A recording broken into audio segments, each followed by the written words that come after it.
مكلبشين يسحون بينا سح. نزلنا درج حسينا بيه فرط يعني. خذونا بزنزانة تحت الارض؟ تحت الارض، زنزانة اظن نص متر. نعم. او متر.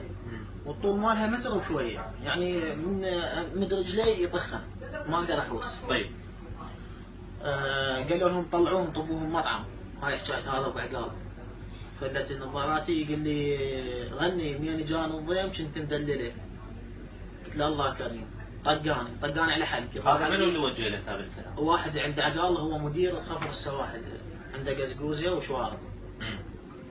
اي قال غني. عرفت وجه، حفظت وجه. اي حافظ وجهي. طيب. خذونا طلعونا خلونا بقاعه. نعم.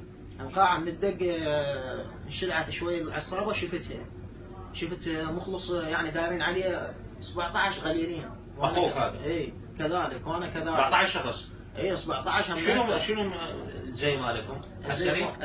ازرق. زي عسكري ازرق. اي. هو الظاهر مال خبر يعني. ما عرفت انت شنو هذا. طيب. شفتهم هذول الزرق يعني فتحت عليهم لابسين ازرق. كمل.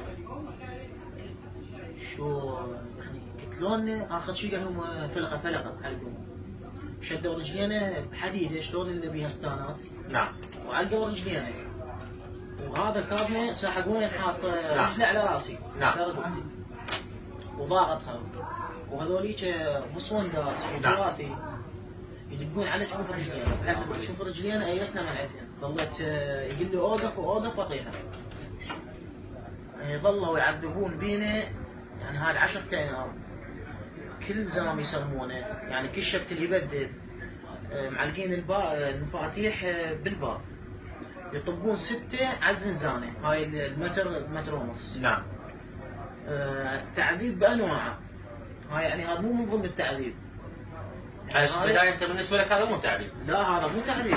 هذا يعني هيك شلون كبدايه. نعم. ورا 5 ايام بدا نوبك التعذيب مالهم. التعذيب شنو هو؟ يطلعون ما نعرف لين بس نسمع الله اكبر، لين ما نعرف ضوء ماكو. ظلينا 4 ايام ماي ما منطينا. 4 ايام دون 4 ايام ماي ماكو ولا كل شيء ماكو. حتى اكل ماكو؟ لا اكل ولا ماكو. والجو حار. الجو حار يعني هذه ما ناسي. وضع اخوك، سولف عن وضع اخوك اللي صوب شنو بوقتها؟ ما ادري. ما تدري انت توقعت اخوك اي مات. اي لان هم اجوا قالوا اخوك مات خلاص، وما مات مو من الطلقه. قلت له شلون؟ قال مات من كتلنا من طقنا. قلت له الله ارحم الراحمين، انتم موتوا الله كريم.